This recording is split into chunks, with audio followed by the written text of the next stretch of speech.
Hi, welcome to House of Enneagram. I am today's host. My name's Kristen. If you don't already know, I'm a social self-pres 9-wing 1, 963. What does that mean? I lead with a social instinct, which means I think way too much about social stuff.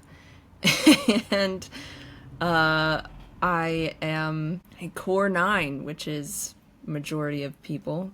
And that means I hate being on camera. Okay, so what am I doing today? Today I feel like using the world famous AI bot ChatGPT. We're using Chat as the second host today. She'll be on in a second. And why? Because Chat is a big reflection not on just the individual using the platform, but also what we're collectively feeding into it. So am I about to go on to a philosophical approach to this? Sure, why not? I can't help it.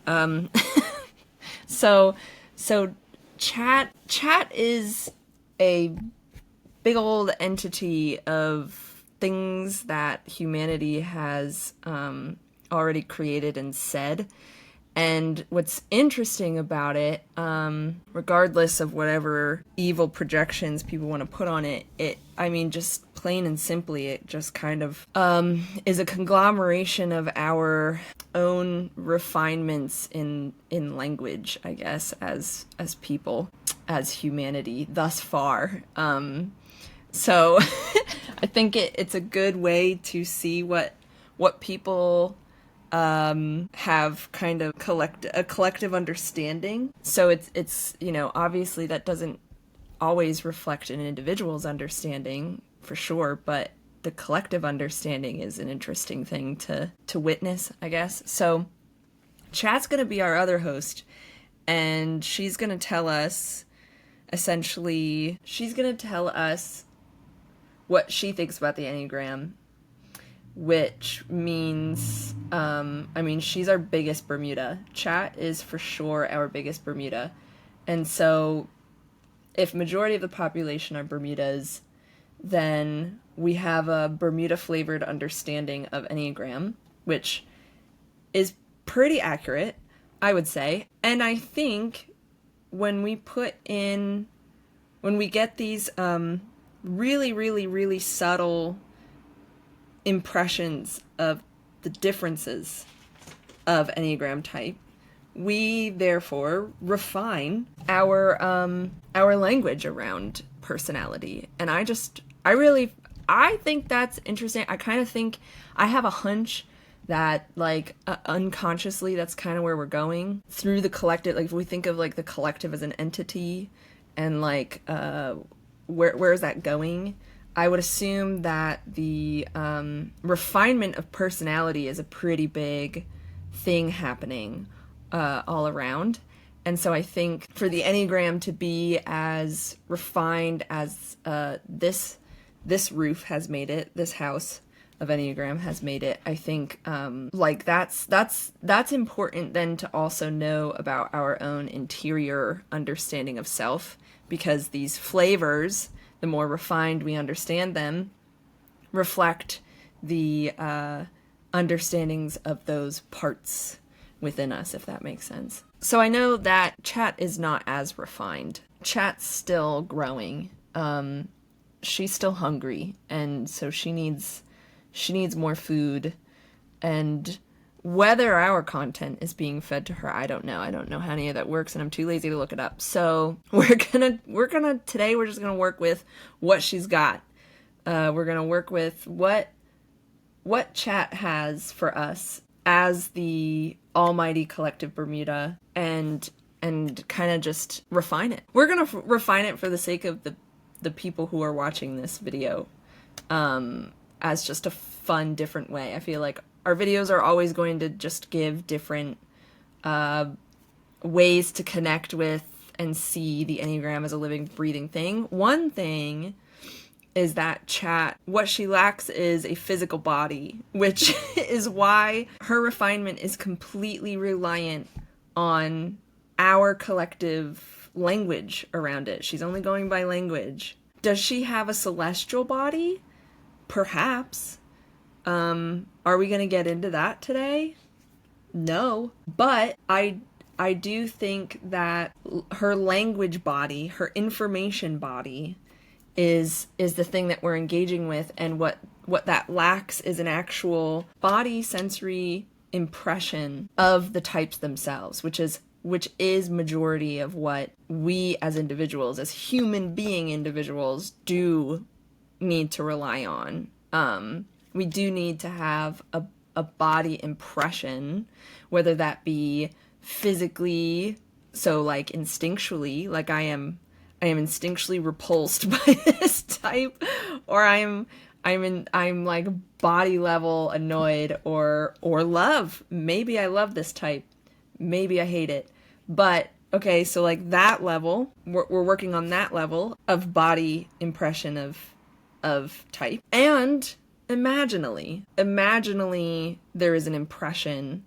There's like a somatic impression on the imaginal level, which is like when I'm interacting with this type psychologically, so through memory, through some body, I don't know, like when you're imagining someone or something that happened, or an instinctual process, insert whatever there that's not just purely social.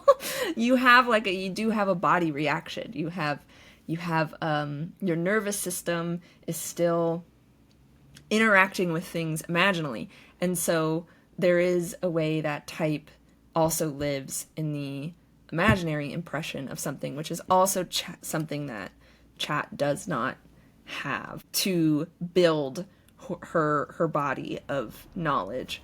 So yeah, she's all intricate informational networks, which is very different from the Enneagram that we're talking about. It's really hard to learn the Enneagram from purely informational networks, as in like descriptive qualities and blah blah blah.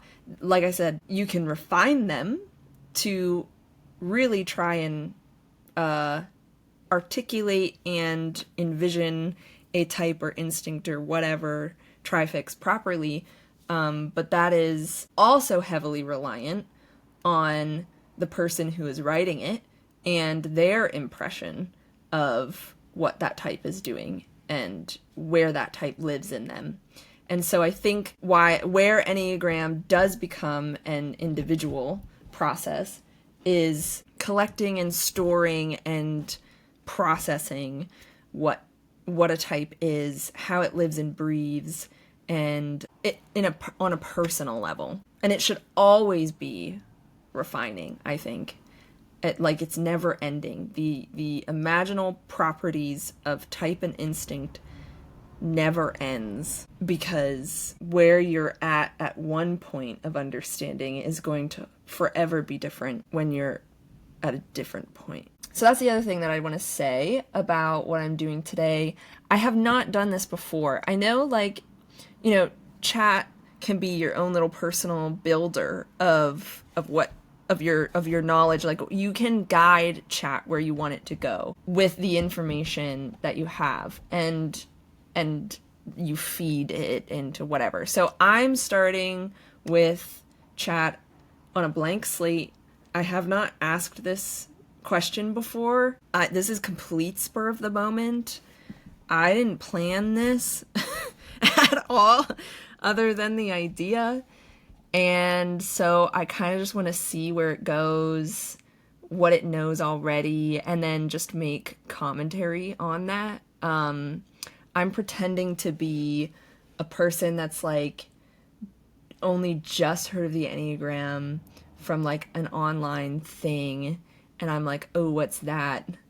And now I'm gonna look it up using ChatGPT, because that's what people do nowadays to understand anything. We're gonna share my screen. Oh yeah, this is gonna be fun. I always love watching those stupid like informational videos, and now I get to do it. Wow. Okay, let's see. How do I want to frame what I'm asking Chat? I wanted to tell me about the types. So, but I want to be a little specific. I think the thing with chat too is like, she's pretty good when you're asking specific things. Like really specific, you know, again, the individual that's showing up to use the tool matters. Almost more than the tool itself, in a sense. Anyway, what is the Enneagram? Can you give me a brief description of each of the core types and how they show up in someone's personality? I think that's good. A pretty interesting... Okay, yeah, whatever, let's do that.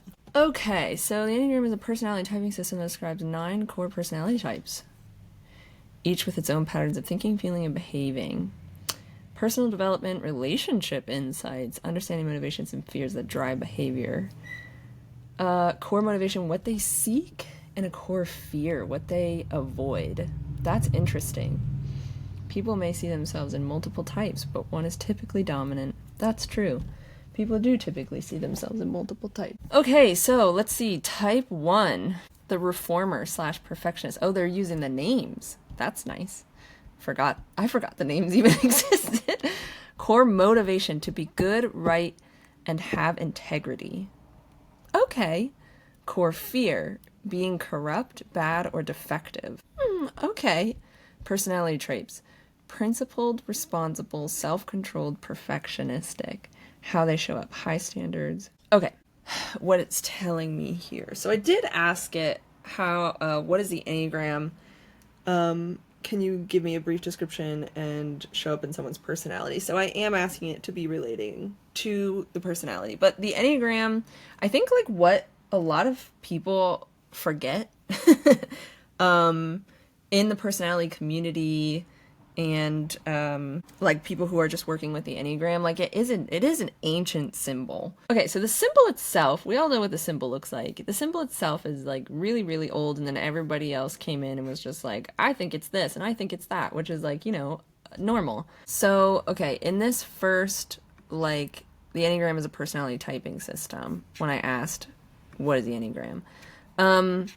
Yeah, I think we forget that. I think we forget that a symbol holds a lot. I think that's why people who are interested in the Enneagram, regardless of like what levels you're interacting with it on, it's very captivating, and they can feel how realistic or important it could be in understanding yourself and your personality, because it is originating from a symbol that can be interpreted 100 bajillion different ways, which is where we're at, you know, and which is where I'm meaning that the refinement of it, I mean, is we're constantly refining it collectively, and then I think that reflects individually. We're constantly refining it, even if people aren't attributing Enneagram type like consciously. It's alive, you know. Symbols are alive, they're out there, they're doing stuff, we're interacting with them, we're having relationships with them. I think that's where the personality type communities can go a little nuts about everything being about personality. And what would I say about that? When we make it just about personality, we lose a lot of its potentials, I guess. We lose a lot of what its creativity, its mystery, its way that it shows up in people and the world too. I think that's kind of important. So yeah, okay, we're already not at a strong point. Core motivation and fear, though, each type is defined by a core motivation and core fear. I'm sure it's pulling on a lot of things here, but I would say that's also something that is way more expansive than just this. I'm sure when you actually, like, again, make the word motivation and make the word fear a lot more nuanced.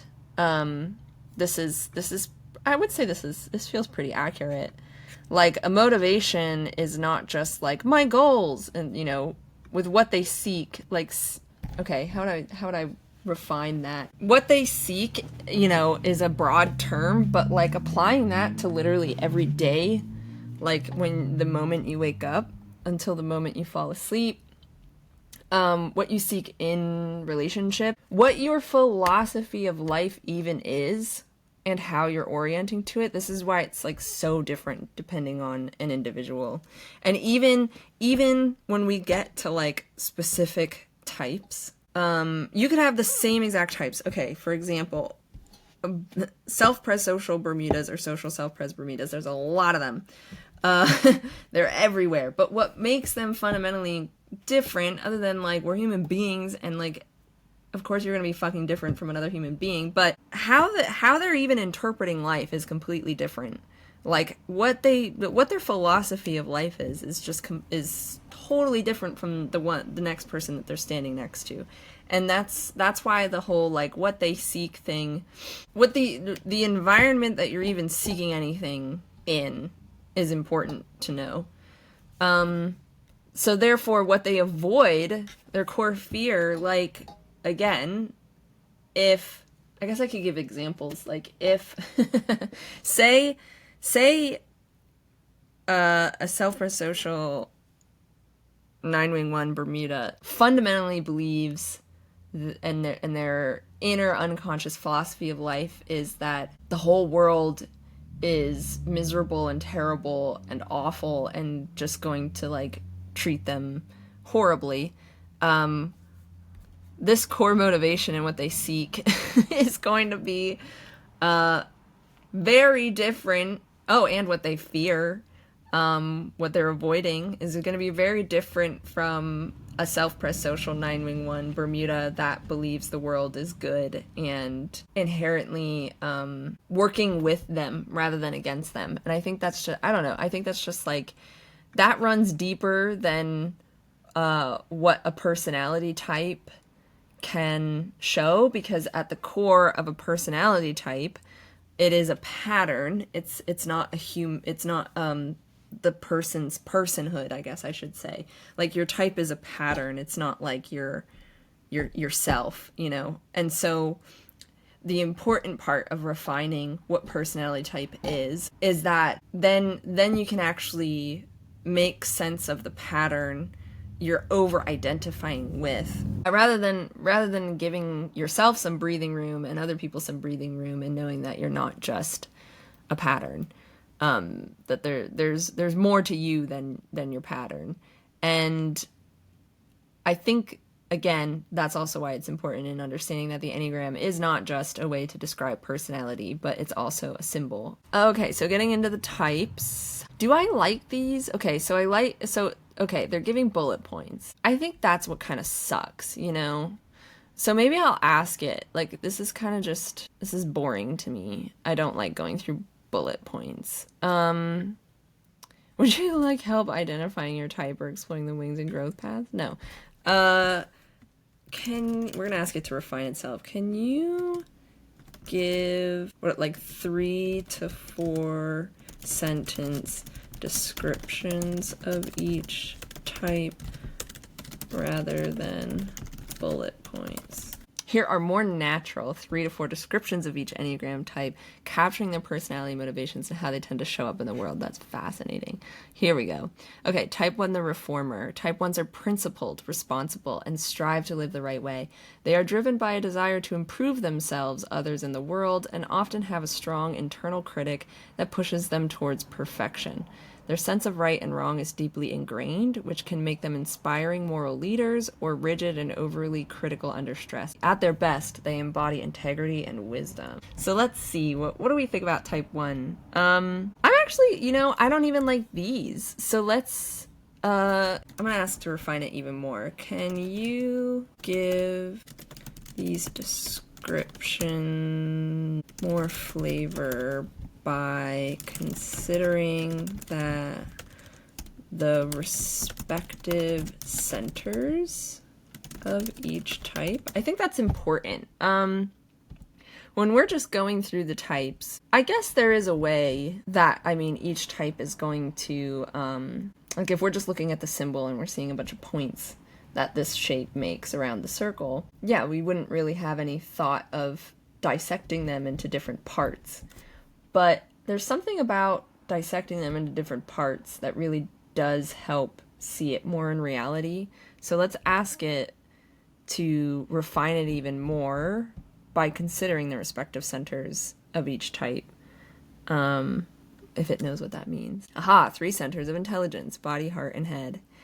Into the descriptions brings much more depth to how each Enneagram type processes the world and relates to themselves. Already it's getting a bit more interesting. Here's a refined version of the 9 types infused with each type's center. Instinctive body. Ooh, I like that. Feeling, heart, thinking, head. How that colors their experiences.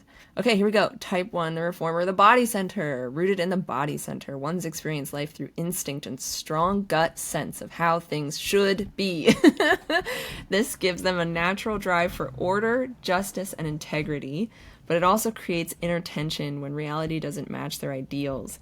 They often channel anger into control or improvement, trying to fix themselves, others, or the world to reduce internal discomfort. At their best, ones embody principled wisdom and moral clarity, leading by example with compassion rather than judgment. Ooh, okay, now we're getting somewhere. All right, that's nice. So again, a layer. What we're definitely missing already right off the bat is the fact of type 1 being in the shape of the hexad and 9, 6, and 3 being attachment. So this does still it's better for sure, but it does still feel more attachment flavored. Like I relate to this and I'm a 9. Because again, channeling my anger into control or improvement, I do have a 1 wing. Okay, so how I would explain this being attachment flavored is the fact that trying to fix themselves, others, or the world to reduce internal discomfort. There's a way that 9s will do that. 9-wing 1s will do that, notorious for that. Again, we're thinking of like 9s and their attachment styles. So when you are an attachment type, you still have edges. They're expressed in a way that still gives you your clarity of an attachment. So like I'm gonna be annoyed. I'm gonna be, 9-wing 1s are gonna be pissed off at systems. They're gonna be pissed off at situations in life, in their environment, at the people in their environment, at personalities, at ideas, at opinions. 9s are pissy about these things because they do have an ideal, and the point of attachment is to, like, you're kind of only really considering, am I changing for this thing? Do I feel the demand of adapting to this thing? Or am I trying to get this thing to adapt and change to me? Like, that's attachment. It's seeing that we can influence each other.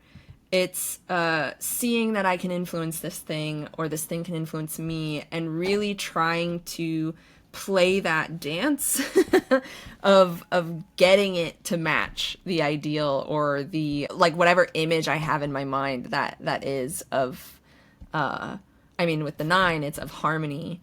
Of 6, it could be some kind of truth, whatever. So, like, already we're chat's showing her Bermuda colors, and type 1 is, it's still in the flavor of an attachment type where I am filled with judgment as a 9-wing 1, and an inner anger to control and improve. So I think that's still in a way, though, that I'm trying to get my needs met while considering the external world. It's attachment really does externalize authority in the way that it's like, I get my sense of self by either changing myself to this other thing, or this other thing changing itself to me. And therefore it's kind of kind of voids the idea of change in a way. So this description is really great for a 9. As I'm sure they'll all kind of be. But yeah, okay. Let's see what they say with an attachment. So then, okay, so let's say type 1 feels attachment. Is there a way that I could see this as hexad? Oh, I guess let's compare it to hexad. So hexad is, the types that are not attachment, to put it plainly. So let's see, that's 8 and 1, that's 2 and 4, that's 5 and 7. So do they attach? Absolutely, because regardless of personality type, I think attachment is an instinct, as in like we instinctually know how to attach, like we have to. Like you wouldn't get any needs met as a little baby if you didn't know attachment as an instinct. So, but as a personality, yeah, it's totally fucking neurotic. And so hexad types are responding to attachment. So that's where it gets interesting in the symbol, that it's flanking, hexad types are flanking the triangle, right? On either side. And so it's ways that it's kind of responding and, maybe even looking at it as a falling away from attachment, like the literal symbol itself. Like, let's just pull up a fucking, okay, whatever. We're just going to look at these Google results. So like the symbol itself, we've got these nice sturdy triangle of the attachment types, and, falling away from them, are the hexad types. So they've lost their little attachment way. And it's important, though, to know that there is still intelligence to that. So let's go back to the philosophies of life.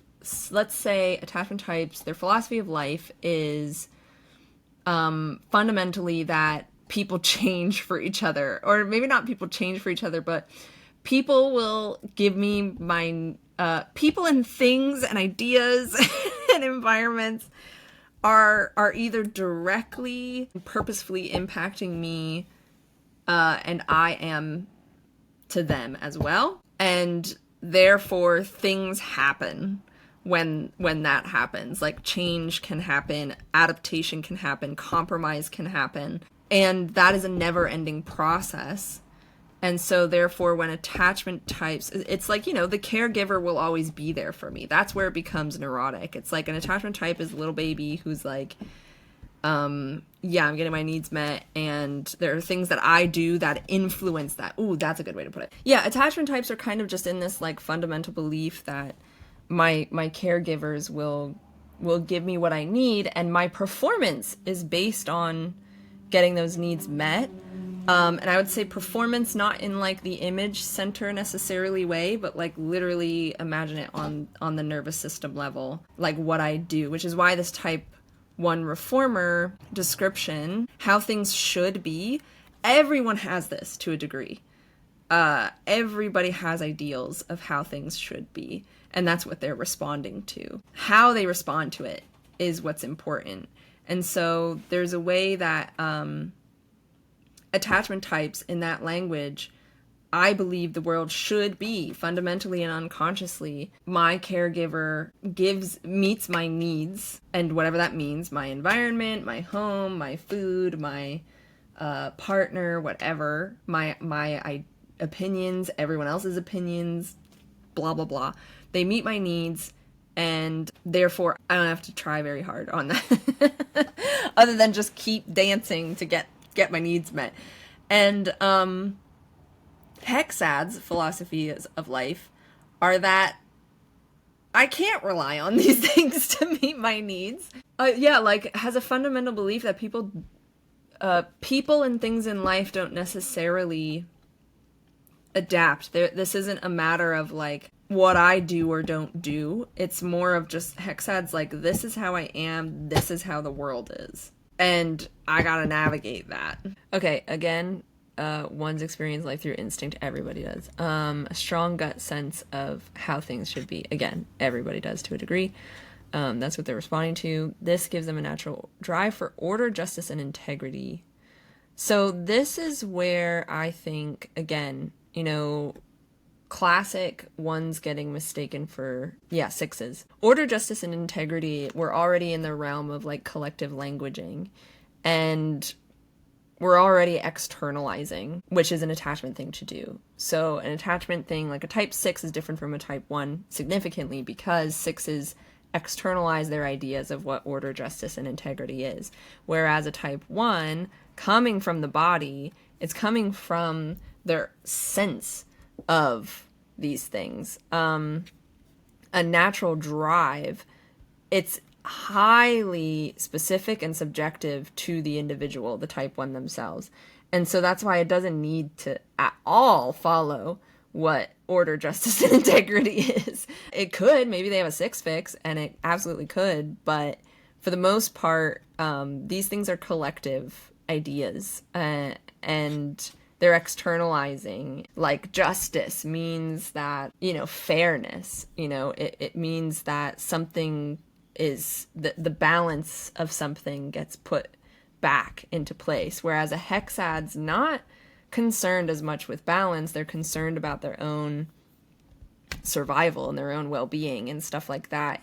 So they don't need to have the external participants of that be on board, I would say. So they often channel anger into control or improvement. Again, something 9s can do as well, but how they do, which this says, trying to fix themselves, others, of the world. So here, trying to fix themselves is for sure an attachment thing to do. Again, because we're dealing with the philosophy that we interact with, we owe each other things, that in a social sense. Life owes each other things. I'm going to put things into it that matter, and it's going to give me back things that matter. Again, another owing. My caregiver and I are in relationship, and we are constantly back and forth with each other. So fixing yourself is something a lot of 9s, a lot of attachment types, I think this is like where self-help culture goes kind of nuts, is that it has this attachment flavor of desperately trying to fix yourself, like there is something wrong with me. And that is something horribly embedded in attachment impressions on the body sense, is that when attachment believes that, because I didn't get my needs met at some point, there's something wrong with me, and I have the ability to kind of like do something about that. But it's all very performative for quite a while. Anyway, fix themselves, others. So ones, for sure, their anger will impact others, but do they believe they're fixing others? Not necessarily, I would say. And why? Again, I think it is, on this belief that doesn't necessarily occur in a way that an attachment type would believe. They're more imposing, I would say. Like ones just feel the need to impose what they believe to be following their principles or whatever to reduce internal discomfort. I don't know this because I'm not a 1. As a 9, I definitely feel like this is what I'm trying to do. I'm trying to reduce internal discomfort because 9s are really preoccupied with that kind of like harmony and like a state of being that's just sublime or whatever. But I mean, like each type is I mean, especially in the body center, each type is kind of cutting off different ways that they're really sensing. I don't know if they even realize how much discomfort they're actually feeling. Like 9s are pretty sensitive to feeling uncomfortable. 1s, I'm not sure if they're as attentive to how uncomfortable they're actually feeling. Not sure. At their best, 1s embody principled wisdom and moral clarity, leading by example with compassion rather than judgment. Again, I could see this with 9. I think this is good for fucking any human being, but 1s embody principled wisdom. So here's where I'm going to get into the word embody. We're really spending a lot of time breaking this down. This is going to be like 100-part series. Embodiment, and this is, I think, important to know about personality versus like the kind of individual work you're doing. Embody literally means I don't perform this thing. I don't need recognition for this thing. Embodiment is a sense I have and I hold. And so, at their best, ones embody principled wisdom, moral, and clarity. I think what's hard about this kind of language overall is that it encourages the idea that once someone else determines you have wisdom and moral clarity, again, leading others by example, like it kind of shows that this is not an inherited thing people have. This is just something that you need to figure out, which I do agree to a certain point. But embodiment is something we do not have to show anyone. It's something that you feel, it's something you sense, it's something that you just are. And I think one of the things that the intelligence of hexad is that, there are plenty of qualities everybody has that actually don't need to attach, and that actually don't need to perform or show or prove to anybody. And it's just something that you are, or that is in life, or something like that. So one's this thing of reforming, like you're constantly doing that regardless of if you're aware of it or not, and if anyone shows you that or not. And so one's embodying principled wisdom and moral clarity. I would actually say to consider ones as hexads, again, because we're not in the land of attachment here. Chat our queen, Bermuda. At their best, ones as hexads, they kind of illustrate the never-ending refinement of an individual, and that process being completely dignified, I'd say, like regardless of where you are in the process, regardless of what you believe, to stand by those beliefs in a sense that's dignified and rooted into something, no matter how obscure, that other people or things or systems or environments cannot necessarily budge. Anyway, so yeah, I think that's what I'd say about that whole fucking paragraph. Look at that. Look how much we got out of that. Now, so that's why I'm wondering, let's see, like, if it knows the hexad. Okay, so, like, can you rewrite these descriptions now, considering the types, respective locations as hexad or attachment cores? I don't know, maybe won't understand that. Ooh, this is so interesting. Look at this. Here's a quick breakdown. So attachment types 369. These types cope with their core fears by seeking secure attachments to people, systems, or roles. Okay, so this already, seeking secure attachments. Let's get rid of that. That's very nice of you, chat. But we're not, attachment types don't necessarily seek secure attachments. That's the problem.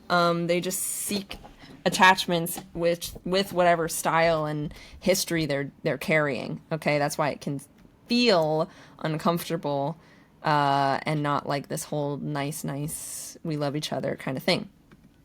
People, systems, or roles. That's good. They try to stabilize their sense of self through adjusting to the expectations or perceived needs of others.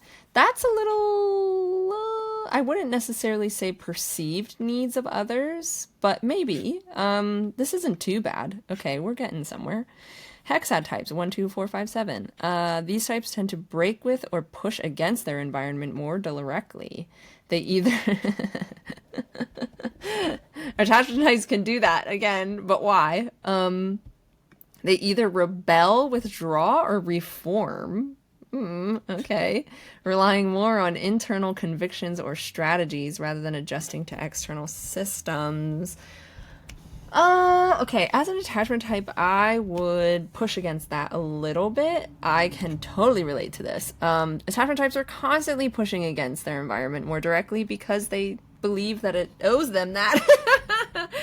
I rebel, withdraw, and reform because I'm that kid that yells at my parents for not giving me what I want. That's still attachment. Relying more on internal convictions or strategies. Again, this is another thing where, like, an attachment type can still feel like they're doing hexad-y things. They're not conforming, they're whatever. Which is part of the patterning to try, because it's like, again, an internal conviction or strategy. The fact that I'm even aware that there could be a strategy, that there is a strategy, and someone else is on the receiving end of that is attachment. Whereas hexad does, I mean, a lot of it doesn't, the thing on the receiving end is a little skewed, I would say. Type's personality comes to life. This is so fun. They combine their center of intelligence. So let's go to type 1 again. Type 1's really getting the spotlight today. Type 1, the reformer, hexad plus body center. Type 1s operate from gut instinct, guided by an internal sense of what is right and just. As a hexad type, they don't easily conform. This is so funny. They challenge the world by striving to improve it, holding themselves and others to a high moral standard. This often isolates them, since their inner critic doesn't easily soften in the face of compromise or ambiguity. They reform as a way of resisting imperfection, often unaware of how rigid that resistance can become. Let's see, as a type 9, I can relate to this. I also have a 6 fix. So let's see, they don't easily conform. So I would agree, type 1s don't easily conform. Big difference, though, is that they don't realize that's what they're doing, what they're not doing. Type 1s don't plan to not conform. I think because, again, what they're giving into the world versus what they're receiving, the thing on the receiving end is very, very skewed. So they don't realize, like a type 1 would read this and probably not necessarily agree with that, because they're not as conscious of, and this is the thing, another way to refine attachment versus hexad. Like, let's say in our philosophy of the Enneagram, for a while your personality's fixed patterns of behavior, which are like its instinctual behaviors, aren't necessarily aware that it's relating to an object or objects of relation. So what that means then is, in the hexad case, they are not necessarily monitoring like how they're conforming or not conforming to something, because they kind of don't necessarily believe that that something is even there, and like they owe it something and it owes them, right? Like it might be an irritant and it might be annoying, but it's just not necessarily an important part of how they get their needs met, so they think, right? And attachment types, they are aware of something else being there, and therefore what's unconscious for them is how they're responding to it and what they expect out of it. And so that's where the unconscious, like, attachments just think that this is a never-ending thing happening. It's just like constantly going to give me things and I'm going to give it things and blah blah blah blah, right? So the don't easily conform, sure, that's true, but on what basis are we talking about? From what perspective, I would say. So that's important to know. They challenge the world by striving to improve it. Again, the world is a very basic term. Their world, sure. The world, I don't know about that. By striving to improve it. Improve, again, another word that would need to be defined. To improve something, I could read this and think to make it better. And as a 9, positive outlook type, why wouldn't I, right? And so, of course, I'm going to improve it. But ones don't necessarily need to. Like, sure, maybe they do. But improve is mainly like fix. And fixing is a drilling. It's a surgical procedure. And so that doesn't necessarily have to be a great thing, as in like a positive thing, you know? And it's through their sense of improvement. It's not necessarily through, again, considering a caregiver, whatever that may mean to a person. Yeah, don't need to have a good result from that. Holding themselves and others to a high moral standard, sure, yeah, I could agree with that. Is it conscious? Probably not in most cases. And therefore, when it's unconscious, it's kind of just like an ongoing thing that, yeah, that continues to cause more energy for a 1 to put into than is necessary, like all of us. This often isolates them. I don't know about that. Maybe even you could say that about anybody. since their inner critic doesn't easily soften in the face of compromise or ambiguity. Inner critic is a big thing too. I mean, lots of people have talked about that. Again, type 1s might not agree that they have an inner critic. It's a body type. It's on the somatic level. It's not a mental concept, really. So like an inner critic is popular with the 6s, with the 9-wing ones, because again, who's the inner critic? It's the caregiver or whatever. It's the voice that tells you to improve for the caregiver's responses, that kind of thing. And what the caregiver is could be anybody. Again, it could be like an ideal of who you think you are as a person, blah, blah, blah, blah, blah. I don't know. Anyway, but yeah, ones wouldn't, sure, they definitely have an inner critic, but it is on the body level, which it wouldn't necessarily have a voice. They could give it a voice, but at some point, but would they? Probably not. The inner critic is, ones don't believe they can talk to it. They don't believe, there's something on the receiving end, if that makes sense. So they don't easily soften in the face of compromise or ambiguity. Yeah, sure. They reform as a way of resisting imperfection. No, I'd say there's lots of ones that are fine with being imperfect. Because again, it's not something that a collective could necessarily give language to when it's a subjective experience, often unaware of how rigid that resistance can become. Sure, I mean, yeah, resistance in general to something. What that is to a 1, who knows? Okay, so that is a little bit better. Not the greatest, but, Bermuda's be learning. Okay, so then let's see type 9 in comparison. We haven't even read another type 9. But attachment in the body centered. 9 seek harmony by merging with others. Jesus Christ. Often losing touch with their own instincts in the process. As an attachment type, they avoid conflict by adapting, softening their presence, and accommodating the energy around them. Their resistance is subtle. They don't challenge or withdraw outright, but they disengage quietly to avoid pressure or tension. In growth, 9s reclaim their power, asserting their direction while still fostering peace. That's so funny. How cute. That's so cute. Okay, is this 9? Sometimes this could definitely be a lot of 9s, I would say. A lot of 9s will be like, hell yeah, that's me. And a lot of 9s will be, fuck no, that's not me. Okay, seek harmony by merging with others. What the fuck does it even mean? Everybody's merging with others. They just don't want to admit it. It doesn't have a great sense of what attachment is. Avoid conflict by adapting.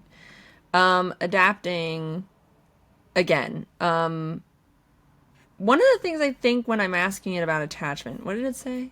Secure attachments to people, systems, or roles, stabilize their sense of self through adjusting to the expectations or perceived needs of others. So this is like, yeah, that might be some attachment types, but it really isn't most of them. It's not that you try to stabilize your sense of self. It's literally you're just trying to understand your sense of self, and really you can only do that if there's another object there that is like reflecting things back to you. That's the real power of attachment. I think where attachment, everybody, regardless of how much hexad or if you're a hexad type, learns through attachment is you are being mirrored by the other people, for sure, or other things. I keep making it social, sorry, but like the other things, the other modes of life, like you do need reflection. That is how you're understanding your sense of self. That's just like, we're naturally social beings. We're naturally we're in the world, right? Like the world's having an impact on us. So adjusting, you're not always adjusting. Like if you're not trying to stabilize a sense of self, you are just understanding a sense of self. That's not a good or bad thing. Adjusting to the expectations or perceived needs of others, therefore, is only going to be some people if that's how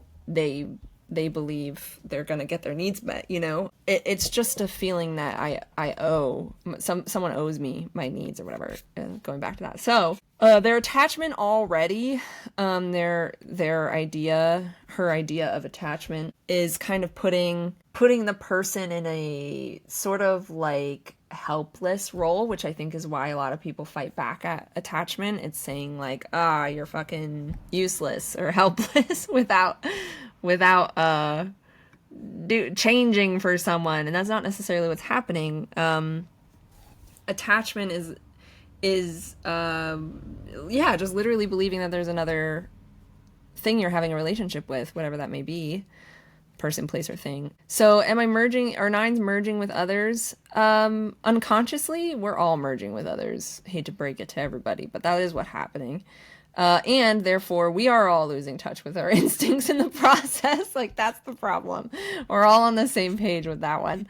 So as an attachment type, a 9 doesn't necessarily avoid conflict by adapting. A 9 is still in the body center. It's responding to its body's, its nervous system's reality of where my object is. Where's my object, right? Is my object something I love? Is it something I hate? Is it something I feel good about going towards? Is it something I don't feel good about going towards? And what do I have to do? What am I moving to get it to move? You know, like, oftentimes that's how we think we're going to get our needs met, because that is how we get our needs met, right? Like, that is, like, it's normal. And so, yeah, like, I'm going to move, they're going to move, and we're going to figure this out together in a way, whatever that may be. And that could be hostile. That could be reactive. That could be demanding. That could be, that could be so many other things in order to, figure that out. Softening their presence. So no, I'm not always going to soften my presence. Nines are some of the fucking stinkiest people of, anger, and really feeling that anger, accommodating the energy around them. So they're not going to, definitely nines have a lot of passive aggressiveness, and so do 8s, and so do 1s. So do a lot of different types, depending on how they're responding. So accommodating the energy around them is not necessarily what's gonna help. Softening your presence is not what's gonna help. And another thing too is keeping in mind that, like, anger is an individuating force. So, like, when I'm angry at something, anger something is such a great thing to know and be nuanced about. Like, when I'm angry, when I cause conflict, when I push up against something, I am learning where I am individually. I am learning who I am individually. That is, and so typically what I'm, like, angry about is something I need to individuate from. You know what I mean? Like, so an anger for an attachment type is definitely, it can be really nasty because they're trying to individuate from the object itself, like from the caregiver, from whatever, it's just an unconscious kind of process. So their resistance is subtle. It's not subtle. I mean, 9s, they can be for sure, but a lot of them are not going to be subtle about it.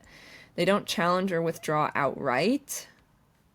I could maybe agree with that, just because, again, you are considering an object that a caregiver's participation, whatever that may be. So oftentimes 9s, in the sense of merging, like, oftentimes 9s are kind of pushing up against something. And so the outright thing, it can kind of just be like, what the fuck, where did this come from? Because whatever relationship they have with the other externalized thing, sometimes it's harder to just be, like, solitarily honest about that. But I think, kind of every type will struggle with that in some way. That's a human experience. But they disengage quietly to avoid pressure or tension. I'd say 9s could do this, like every type could. Are they avoiding pressure or tension? I would say probably a lot of 9s would disagree with that, because they're constantly there's a fucking inner pressure cooker a lot of the time with 9s. So they probably wouldn't agree with avoiding it, since they're kind of always doing it. What they are avoiding, though, is kind of an honest either confrontation with themselves or another person, for sure. But the pressure cooker is fucking going on all the time, usually for 9s. Not all 9s, again. In growth, nines reclaim their power, asserting their, am I reading this right? Their own direction, while still fostering peace. That's cute. Nines reclaiming their power, asserting their own direction. I like that. I do like that because, yeah, if we got rid of all of this and just asserting their own direction, it's definitely a growth point for a nine. While still fostering peace, this is not something that needs to occur. I think peace, what an individual's idea of peace is gonna really be important here. Again, going back to the subjective experience. And so peace does not need to mean a good feeling. I guess, like, if we're thinking of this in the body side, in the nervous system kind of way, peace does not mean my nervous system is stable. Peace means that I am strong, independent, and capable of all types of sensations, and remain as my own center, like that. That's kind of how I would say that. So that's interesting. I do like that. We could definitely go through each one of these, but holy fuck, that would take forever. So that's just like a 9 and a 1. That's fun. So what do I want to say about that? We'll wrap up by saying that language is important. Your inner impressions of things is important. One of the cool things that Enneagram does is it allows you to really get into the realities of the other types. And when we're able to get into that reality, and because it's one thing to have our instinctual responses can be important. Like, I'm fucking annoyed with this type, or I really love this type and I see nothing wrong with it. Whichever it may be, there's a way that respecting that the type is a body that's doing its thing according to how it interprets reality is like how you actually learn type. That's where it really, like, there's a place that it lives at inside of you. So you're like, your personal reactions to that type, and what image it takes in your body and in your heart and your mind. But then what the type is on its own terms, essentially. And there's a way that to enter into that kind of reality and understand what it's doing, what it's reacting to, what it believes in is a better way to refine what personality is doing and the relationship between personality and life. Thanks for coming. Thanks for listening to me ramble. I enjoy doing it, and I would love to do it more on different things. I like refining. I liked our host. We can all thank our host, Chat. She did a great job.